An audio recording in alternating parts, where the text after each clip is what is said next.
విశ్వాసమే విజయము. అనుదిన ధ్యానములు. కపటము లేని క్రైస్తవుడు. మరియు ఆయన మీరు ఆకాశము తెరవబడుటయు దేవుని దూతలు మనుష్య కుమారునికి పైగా ఎక్కుటయును దిగుటయును చూతురని మీతో నిశ్చయంగా చెప్పుచున్నాను నేను. యోహాను సువార్త 1వ అధ్యాయము 51వ వచనము. ఫిలిప్పు నతానయేలును యేసునద్దకు తీసుకుని వచ్చెను.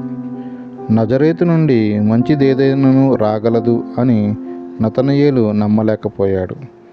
అయితే యేసు, ఇదిగో ఇతడు నిజముగా ఇశ్రాయేలీయుడు, ఇతని యందు ఏ కపటమును లేదని చెప్పినప్పుడు అతడు యేసును నమ్మాడు. కపటము లేనివాడుగా నుండుట దేవుని ఎదుట గొప్ప లక్షణము.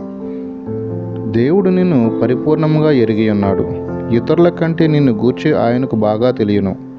నీ తల్లిదండ్రుల కంటే, భార్య కంటే, భర్త కంటే నిన్ను గూర్చి ఆయనకెక్కువ తెలియను. నీ బలహీనతలను, నీ మంచి గుణలక్షణములను ఆయన చూపగలడు. ఆయన అద్భుతకరుడు. ఏలయనగా ఆయన మంచితనమును నీలో పెట్టి ఆయన మహిమార్థము ఆ మంచితనమును వాడుకొనును. నన్ను పంపిన తండ్రి వానిని ఆకర్షించితేనే గాని ఎవ్వడునూ నా యొద్దకు రాలేడు. అంత్యదినమున నేను వానిని లేపుదును. దేవుడు ప్రతి వానిలోనూ క్రియ జరిగించుచున్నాడు.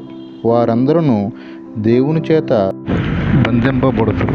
దేవుని చేత ప్రతి ఒక్కరూ నేర్పించబడుచున్నారు.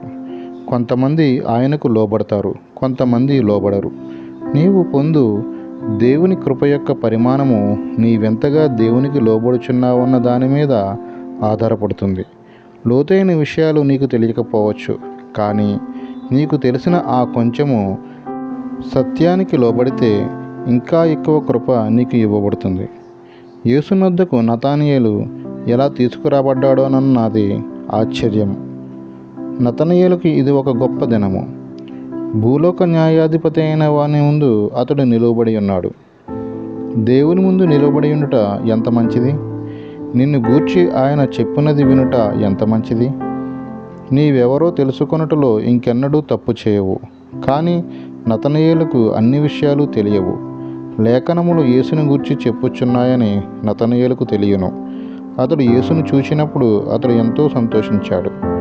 ఆకాశము తెరవబడుటయు దేవుని దూతలు ఆయనకు పైగా ఎక్కుటయు దిగుటయు నీవు చూచెదవు అని యేసు చెప్పెను. దేవుడు నీకు గొప్ప కార్యాలు చూపించాలని ఆశిస్తున్నాడు. నూతన వెలుగు మరియు నూతన శక్తి నీలో కనిపిస్తాయి. ఆయన రక్షకుడిని మాత్రమే గాక ప్రభువని, రాజాదిరాజు అని నీవు తెలుసుకుంటావు. ఎన్ దానియేలు గారు.